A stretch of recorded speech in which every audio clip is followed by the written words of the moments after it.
This podcast contains discussions of mature themes, including violence, which may not be suitable for all audiences. Please proceed with caution. Listener discretion is advised.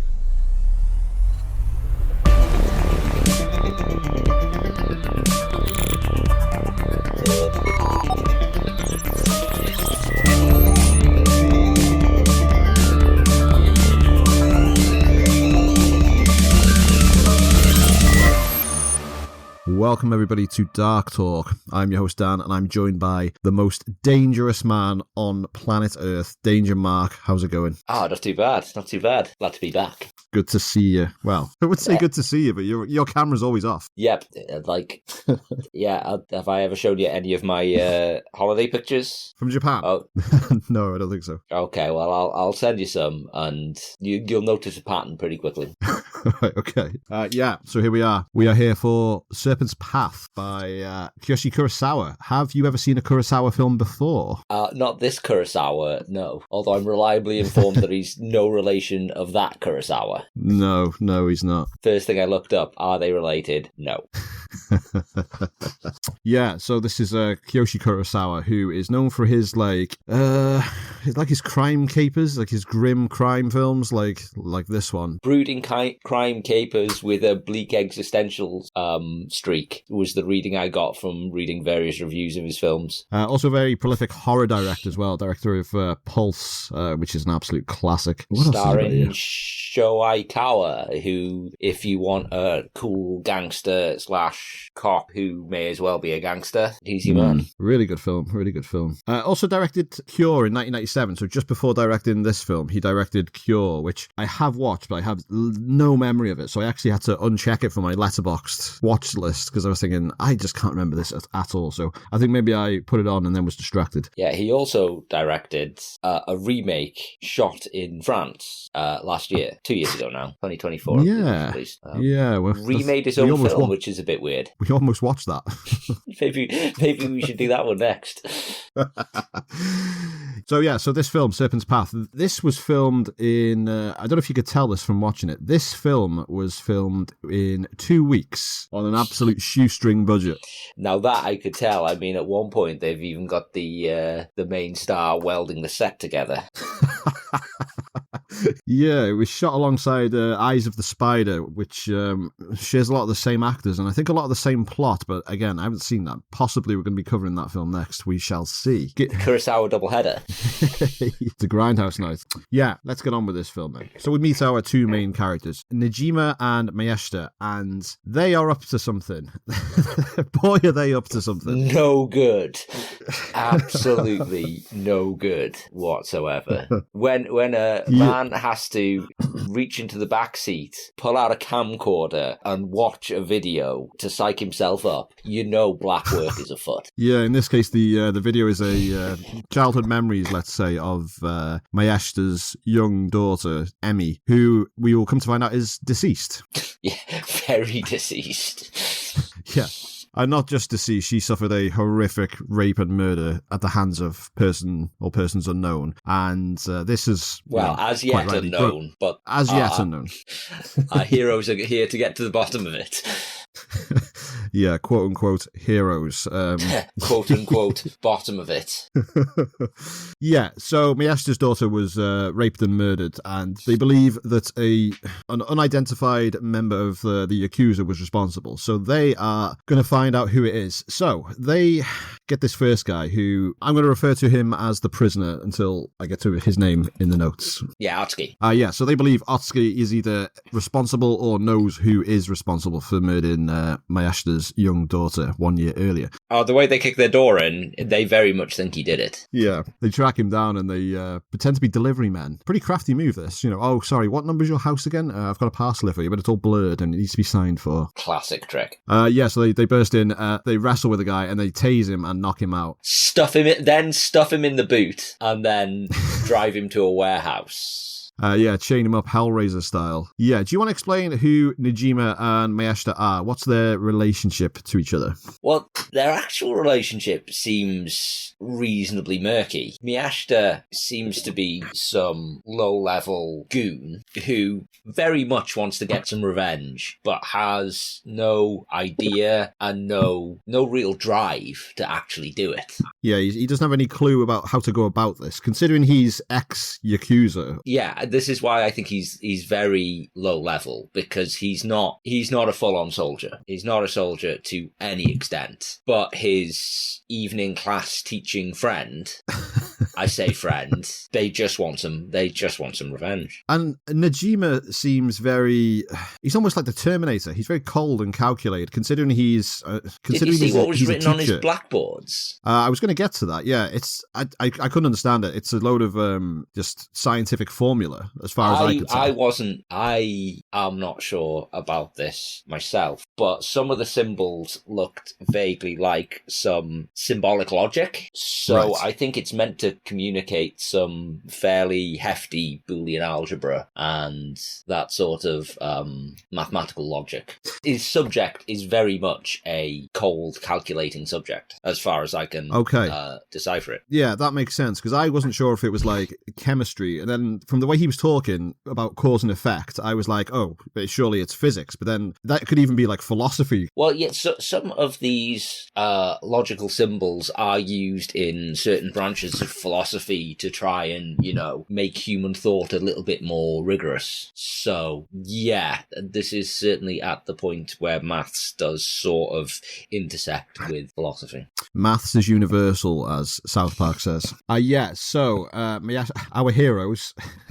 our heroes take this dude to the warehouse and chain him up. And Mayashita wheels out this TV like it's one of those lazy days you'd get in primary school where the teacher would just wheel out the TV on the stand. Wet break. Wet plate. Yeah. On the trolley, big CRT. There's cables, because this is 1998. And then, not only does he start playing the video that he's been watching of his late daughter, but he appears to have what reads like the police report, which he takes the opportunity to very ceremonially read to his prisoner. Yeah, and it's not light reading. It's does it say she was stabbed 14 times, the victim of multiple sexual assaults? I can't remember the details. I think I blocked them out. All I remember was that it was grim reading, and yet he's determined to read the entire thing out, presumably to make sure Otsuki knows the true gravity of his crimes. Yeah, it's almost like he's on trial and a kangaroo court, basically. Absolutely. It's just two blokes with a hose in a warehouse. Yeah, so they're like at one point, like Mayashita loses his temper and just like picks up this gun and looks like he's about to shoot Otsuki, but like Najima stops him and is like, listen, right, this is our one shot of this. We need to play this calmly and do it gradually. And yeah, he does talk him down. Yeah, so it's almost like Najima's got some sort of power over Mayashita, but maybe it's just he's like an older, wiser person. Yeah, at every point it very much seems like he is the driving force. Earlier when we were talking about the phone call, here's your we're trying to deliver a package.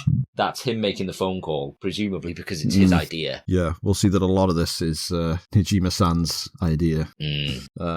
So the next morning, Najima comes back and he finds that the prisoner has pissed and shit himself overnight. You missed the best bit where he's complaining about this in the night. Najima's gone to teach his class, but Miyashita's in the warehouse. He's got himself a bed set up in like the office of the warehouse, and you can just see Miyashita pretty much pulling the pillow over his head so he doesn't have to listen to Otsuki complaining and ultimately, as you say, filling his pants, voiding his bowels. Yeah, I got the impression he was sort of having regrets at this point. So he wasn't quite sure what he was doing. He carries on easily enough in the morning, but I think lacks the resolve to push the issue any further. Maybe this is his crossing the threshold, breaking the seal. After this, he's all in. He's fully invested. I don't know. Yeah, so after Najima finds that Otsuki has pissed and shit himself, he looks like he hoses him down, which I thought, oh, that's kind. Looks, basic decency, but it quickly becomes clear they're just soaking him in cold water to torture him, and they drench this dude, and he looks fucking freezing. It doesn't look happy at all. They also prepare nice meals for him, only to just toss him on the floor in front of him like a dog. Out of reach, because, as I say, he's chained to the walls here. So, yeah, he can only eat it like a dog. Yeah. So there's quite a few flashbacks in this film. So we get our first flashback, I think, here, which shows how Najima and Miyashita originally met. So Najima had been Emi's teacher. Have I got that right?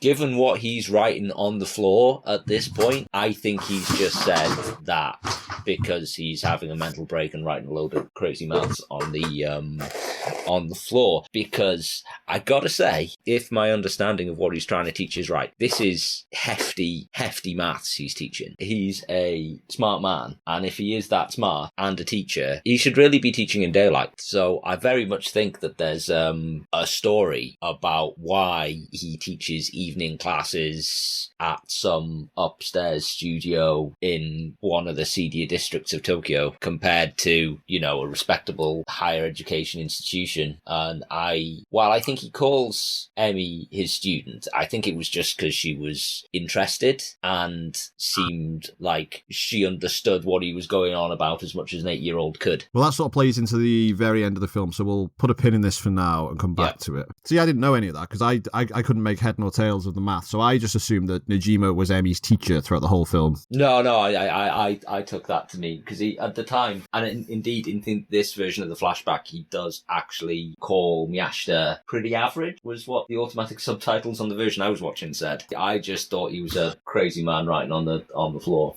Oh yeah, I guess that kind of makes sense actually if this is going where I think it went. Okay, yeah. So the prisoner Otsuki, he eventually mentions somebody named Hiyama, and he claims that Hiyama killed Emi. Apparently, Hiyama is a ex-Yakuza colleague of Miyashita who believed that Miyashita was planning to sell him out. But yeah, again, this sort of doesn't really make that much sense because Hiyama is, from what we see of him, he's quite high up. He's at least like a middle manager level of this Yakuza. He can go play golf in the middle of the day with an entourage. Whereas Miyashita seems a bit of a lower level dude. Talk about this a little bit later. Okay, I think we talk about this a little bit later. That makes sense, actually, yeah. Okay. So Najima and Miyashita decide their next step is to kidnap Hiyama.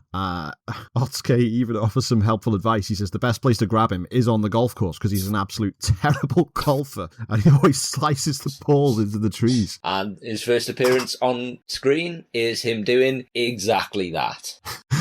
And he's dressed like a twat as well, like most golfers. Absolute prick. White trousers as well. Fucking Argyle sweater. He looks very 90s. He does, doesn't he? He looks so 90s. Like, the rest of them look like they could have been from most any time, but he looks so goddamn 90s. Yeah, so this goes exactly as predicted. Hiyama heads into the trees looking for his sliced golf ball, and he is promptly tased and stuffed into a body bag by... Oh no, like, here's your ball, mate. Bang. And then one of my favourite chase scenes that I've seen in a while. They drag his body in this body bag through like the back paths of this golf course, chased by his underlings. His underlings, who include a lady with a knee brace and a walking stick. Yeah, so let's talk about this chase scene first. So this is from the front cover, actually. You know, that green, it's literally the green. Oh yeah, they got the body bag. Yeah, they're being having shots fired at them by the Yakuza. Now, they escape into the car. Now, this was making me think of, you know that episode of True Detective where Matthew McConaughey kidnaps the white supremacist and it's that one long shot of him being dragged across this war zone at a housing project. That's what this was making me think of. In a daytime in a golf course with like rivers and cute bridges and stuff. Can you imagine if it was a crazy golf course? Running through past the windmills and shit. One of them hurdles the windmill, and the other one just smashes it with the guy in the body bag. Yeah. Let's talk about that woman, though. So this woman, I thought she was blind at first because she walks with a stick and she definitely has some sort of condition, some sort of partial body paralysis. She's quite clearly wearing a knee brace. Yeah, and she doesn't seem to know. She stood right on the top of the verge watching as Hiyama's being stuffed into that body bag. And she doesn't really do anything until they chase after her, and then she just beats them with a stick. Well, they got off lightly then, is all I'm going to say for the moment. Oh, yeah. I love this performance. She is so unsettling. She's almost ghostly. She's so creepy. She doesn't even have a name in the subtitle version. No, she's here. She's just down here as, I think she's just Hiyama's underling. Or is it Otsuke's mistress? No, it can't be Otsuke's mistress. No. That would be baffling. It would, wouldn't it? Yeah. She outranks him. No, I think it is her, actually. I think it is her. She doesn't look like the type of woman that would go for Otsuke. No. Unfortunately, I can't see. I haven't seen it in anything else, and she does seem to be credited as Otsuke's mistress. Here's a question for you might know. So, where do women fit in within the ranks of the Yakuza? You very rarely get female mafia, as far as I know. I have never ever heard of a female Yakuza. Not even in fiction. No. No, really. Apart from her, and even then, I'm not entirely sure of. I'm not sure of her place in the organization. She's just a very mysterious person. I think she's described as being his bodyguard. Yeah, and she'll do anything to get him back. But she doesn't seem that bothered when they're taking him away. But possibly that's just because she physically can't chase them. Yeah, which makes it odd that she would then be given the job of bodyguard. But she's quite badass, as we will see later. She's pretty handy with that stick. Yes. So the pair manage to throw Hiyama in their car and escape, and they chain Hiyama next to Otsuke in the warehouse. And after they've welded the frame up for him. I was saying, putting the setup for the next movie. So Otsuke and Hiyama give two very different versions of what happened to Miyashita's daughter. This is just like fucking Rashomon. Yeah, Rashomon, but this time we don't actually see anybody's idea of who anybody is. All we've got is our own sort of ideas of what we're seeing. Yeah. And I'm not sure anybody's really telling us the truth here. Yeah, I guess. So Hiyama is pretty relaxed about this whole thing. He claims that he never asked for Miyashita to be killed. And Otsuki, however, insists that he overheard Hiyama saying, "Get his balls." And then Hiyama's like, "Listen, have you ever known anyone to survive when I've said, get his balls?" Like, nobody bothered coming after you, did they? So Hiyama's like so different from Otsuki. He's just very calm, collected. He knows that he can get himself out of this situation. Yes, he does. I mean, he tries. So they both receive the same hosepipe and videotape treatment from Miyashita, but neither one will admit to being responsible for Emi's death. So at this point, I thought Najima was switching tactics. I thought he was going with the carrot rather than the stick. Like, he offers them both beer and cigarettes, and he says, "Listen, just name somebody so we can get this over with." And so they do. They name a guy called Ariga. You can name whoever you like. Let's get this over with, but just get your fucking story straight. So they name Ariga, who is apparently this absolute psychotic Yakuza hitman, like legendarily violent and brutal. So now they've got a name of who did it. Otsuki and Hiyama are then unchained, and they're given the old Joker-style choice. Najima tosses them a gun with a single bullet in it, and he tells them that only one of them gets to leave. And I really like this shot. He walks out of the main warehouse into the office, and you just hear the struggle going on and on and on until you hear this single gunshot off screen.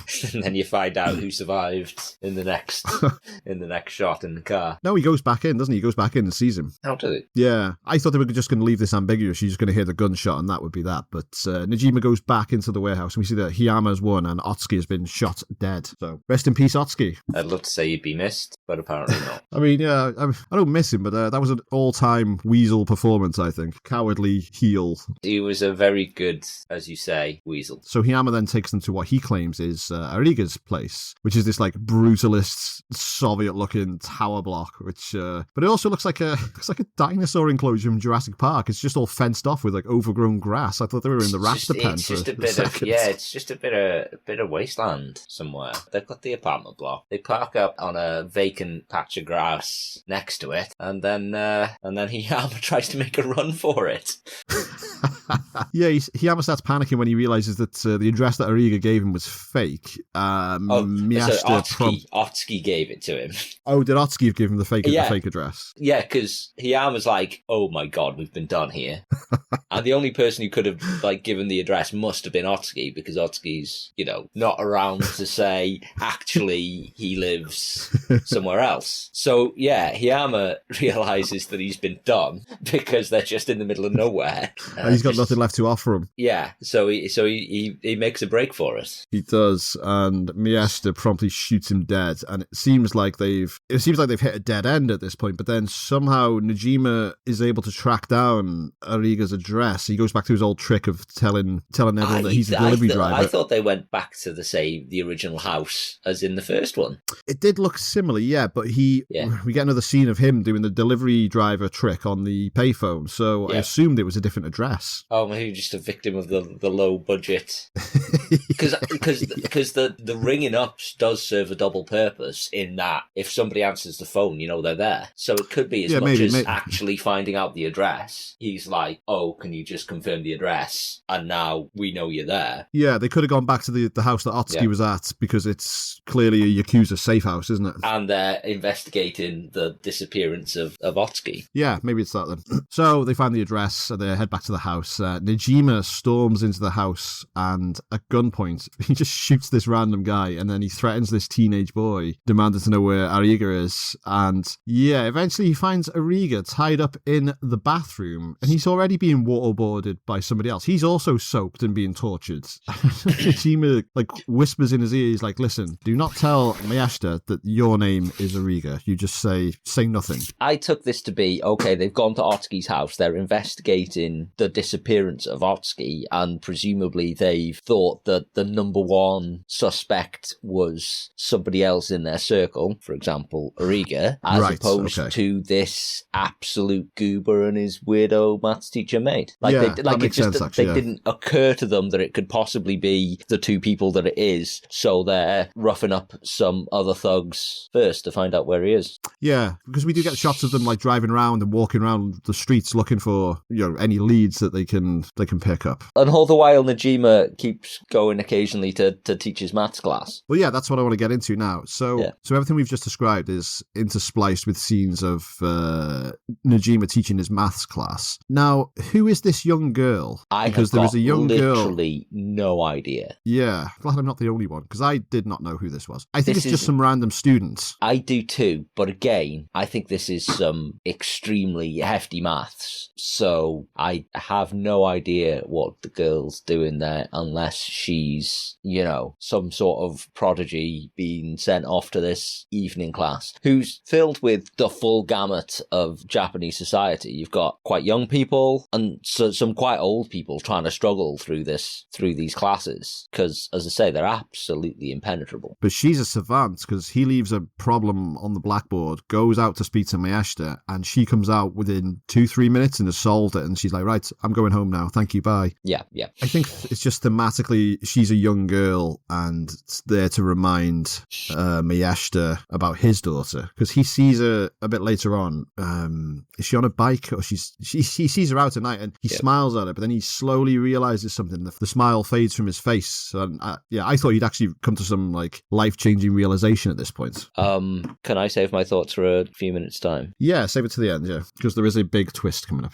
Spoiler alert. So they take Ariga back to the warehouse and chain him up. So Najima does not realize that this is the Ariga they're looking for, even though they're questioning him on the whereabouts of Ariga. Because Ariga / not Ariga is absolutely baffled by this line of questioning. It's one of them's asking, where's effing Ariga? And the other one's telling him, don't let him know you're Ariga.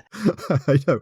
And he's such a goon as well. He's got this Columbo jacket on, and he's just completely not this Yakuza hitman. He's just a proper howler monkey. He's the howler monkey of this movie. Well, he seems a lot older, but I could see him as someone you'd send to go beat someone up, maybe even shoot him. But if I wanted to, horrifically torture a young girl to send a message to one of my underlings, he definitely doesn't seem that. He doesn't seem like that person. Yeah. I mean, you can never tell. No. But I get the impression that he's out of his depth with this kidnap torture crap that's going on. Oh, we've missed have missed my favorite line in the whole film. I think this is the exact phrasing is something that comes up whenever somebody's talking about big bad Yakuza. But at some point, Miyashita says to Najima, "These are serious people." And I was just thinking, hang on, have you met your mate? He's the most serious person in this film. Have you not noticed who you're dealing with? Yeah. Yeah. So Najima uses Ariga to make a phone call, which lures that Yakuza hit squad to this industrial RoboCop-looking district where there is already a torture chair and video camera snuff film set has been set up. Now, to whom did this torture chamber belong? Because Najima tells Miyashita that this is where Emi was tortured and killed, and we find out in a bit that there is more going on with Najima than we know. So, is this the Yakuza's torture chamber, or does this belong to someone else? Well, I'm not sure that this group that we're talking about is necessarily your stereotypical Yakuza gang. Yeah. Okay. I think this is the organization, if you want to call it that, are definitely into some pretty dark films and the making and the distribution of some pretty dark films. I don't know if altogether they are, Yakuza as you would understand them from, anywhere else. So, yeah, that's kind of what I think about this. I think calling these guys Yakuza is maybe a little bit misleading, but on the other hand, at no point up until this moment in the film has anyone had any reason to think that they are anything other than standard Yakuza. Yeah, it gets quite a bit darker from this point on. And not just because, nobody's put the lights on in this warehouse. So, the Yakuza squad arrive and a gunfight breaks out, sending everybody scattering, and Miyashita is gunning down bad guys left, right, and centre. Every time he shoots one, he's like, "Are you Ariga? Are you Ariga?" And then kicking their corpse when they're too dead to answer. And at the same time, he comes to some sort of control room and with multiple monitors, and a narrated video of a little girl begins playing over these screens and through the PA system. A very familiar little girl. Right. You tell me what you think is happening in this picture. So the video at the beginning is very much the video that he's been showing to all his victims. Miyashita has been showing to all his victims. And the voiceover, at least initially, is him reading out the police report of his daughter's murder. Right, that's what I thought. Okay, right, carry on. Then it switches to some footage of another girl, and then a much, much shorter loop of words afterwards. I can't remember the exact words now, but insinuating that it wasn't the first time that this particular sort of incident had happened. Okay, yeah, right, so we're on the same page. And I think the second voice is Najima's. Yeah, and this second girl is Najima's daughter, who was murdered as well, meaning that this is the reason why he has chosen to help Miyashita. Oh, that's what Miyashita thinks. Oh, he's lost a daughter as well. That's why he's helping me. Yes. Right. Yes. Let's go with that. Okay, yes. Right. That's what I took from it, yeah. And I think that is supposed to be implied. Yeah. I think that is the kind of obvious implication. So the final two members of this Yakuza/snuff squad are the young boy that was held at gunpoint at the safe house and the woman with the stick, and Najima kills them both. He shoots the boy and then... Has she not killed someone yet? Oh, does she kill Ariga with the sword? The cane sword? Yes. That's it, yeah. It looks like she bops Ariga on the head, and then Ariga falls over, very dead. And then the next time you see her, she's got a sword dripping with blood. Yeah, and I really like the way this was done, actually, because I thought she just, cold-cocked him, but no, she stabbed him. She's given him the Zatoichi treatment. Yeah, so Najima shoots this boy, and then he wraps this steel girder around the woman's neck, which, nearly takes her head off. We get, a long, slow shot of her bleeding to death. I got the impression that this was a mother and son duo because she's very upset about his death. Yeah, and it seems like the graphicness of her death is very much apart from all the other deaths. All the other deaths in the film are very much bang bang, dead body. In some cases you get to see the dead bodies, but this one is particularly graphic. She's standing there for a good 10 seconds bleeding from the neck. But again, she's never never named, so it's only talking about it now that I think that her death has much more significance. As far as I could tell, it was never made explicit. I think she's number 2 in this group, whether they be Yakuza or pedophiles. There's definitely something about it, because she, like I said before, the way she's presented, she's almost ghostly and, spiritual. She's almost like the girl from The Ring, the way she just walks around. I think every time she's on screen, like the music changes, and she just, because there's a scene earlier on where we see that young girl from Nejima's class walking down the street, and the Yakuza gang are looking for their boss, and she's just sort of in the background, like slowly limping along, and it really put the creeps up me. She's super creepy. So after this shootout, everybody's dead except for Nejima and Miyashita, and Nejima finally tells Miyashita who Ariga really was. They're like, this was Ariga.